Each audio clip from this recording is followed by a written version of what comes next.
Thanks for coming by, viewers.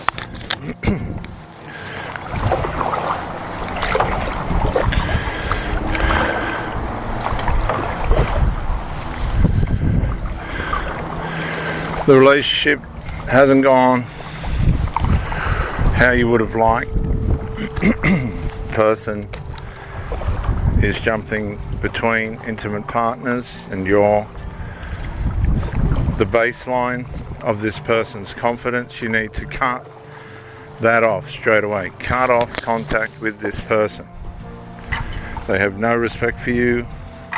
They have no intention of having excuse me, viewers, of having any respect for you. We're out on the bay doing stand-up paddleboard exercises.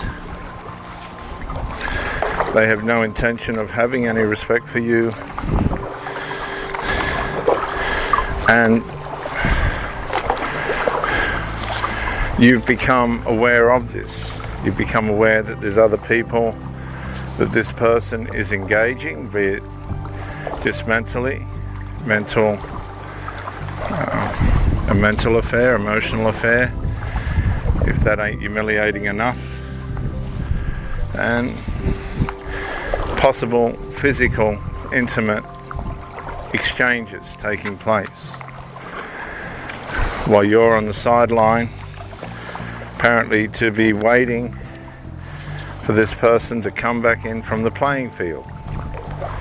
Well, I've got news for you. You don't do that. You separate. You leave. I remember all the trauma of a young, very young child. I was a very young child, 2, 3 years old. Yes, it's not unusual for people to be able to remember. That's what you're given a mind for. And my father was a jockey, a womanizer. And my mother was his wife. Very young, they were 17, too young. Myself and my sister. And this man didn't offer my mother much. She lived in the stables on the race course. You talk about Jesus being born in a stable. I remember the dirt where we used to get set up to sleep. And I'm not complaining, it was just Mum chose that path, at least temporarily.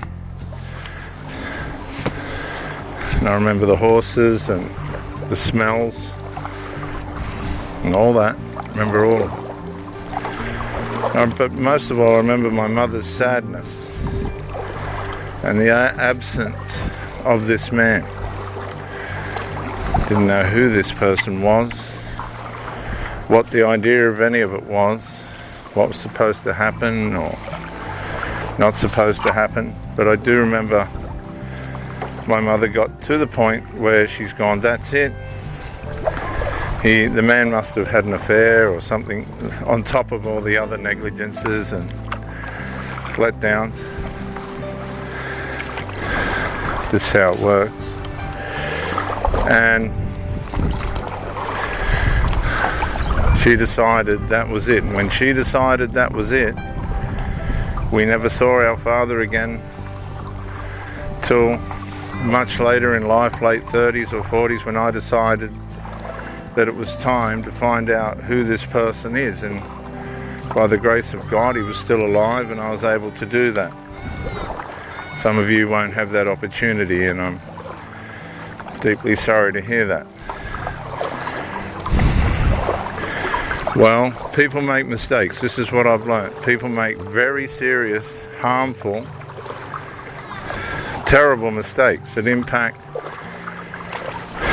the lives of the people that are relying on them at such a degree that the whole course of their life is changed, and their children's lives are set on a path that they should not be, that they ought not to be.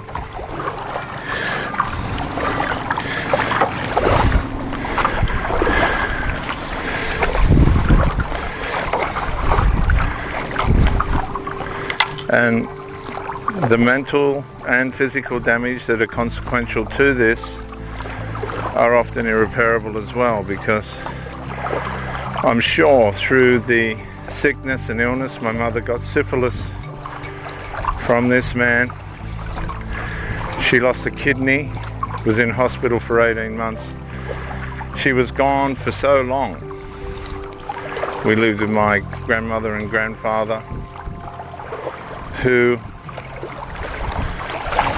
were wonderful, wonderful people, caring people. Very unforgiving in the sense that they were never going to forgive this bloke, I can assure you. But there's a whole nother story to that after the family became Christian. Some tremendous miracles did take place in the end before my mother and grandmother and grandfather died.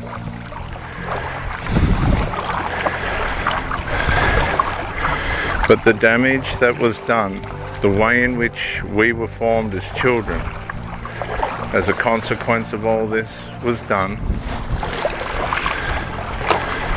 and none of us would ever be the same again. The problem for children is it's not a matter of being the same again.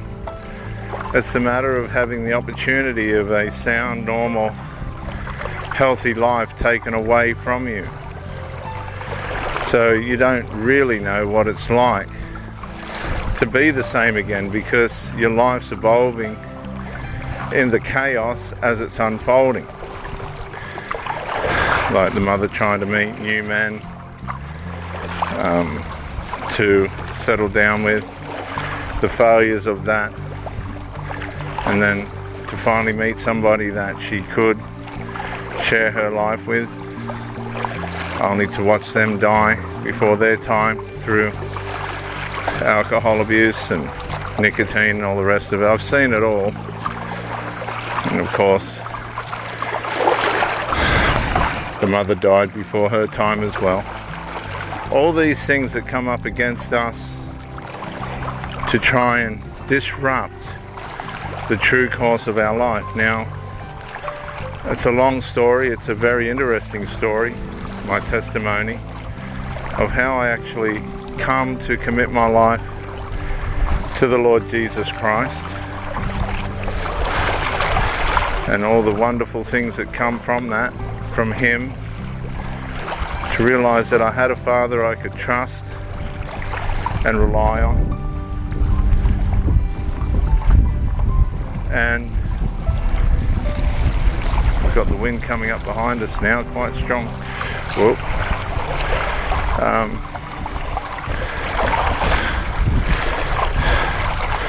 And the security and the ability to be able to function wisely because of this.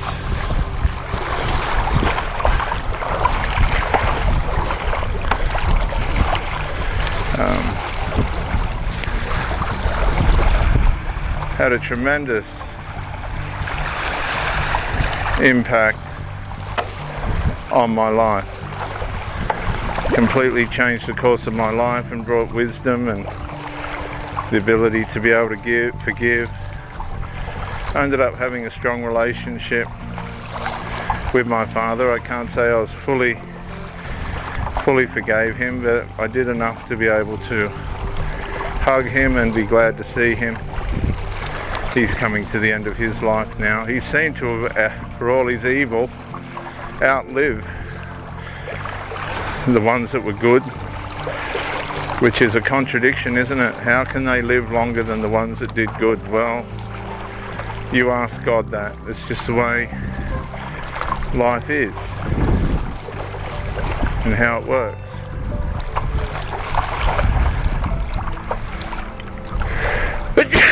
Excuse me, viewers. And so,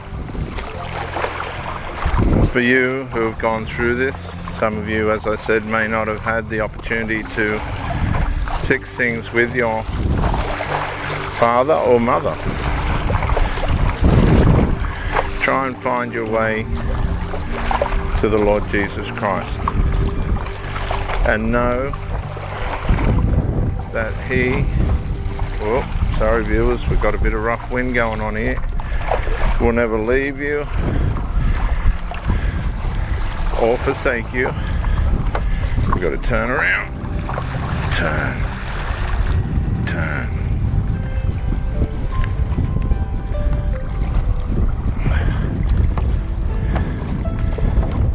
And that He will give you the strength to be able to get through all the things that are pulling you down.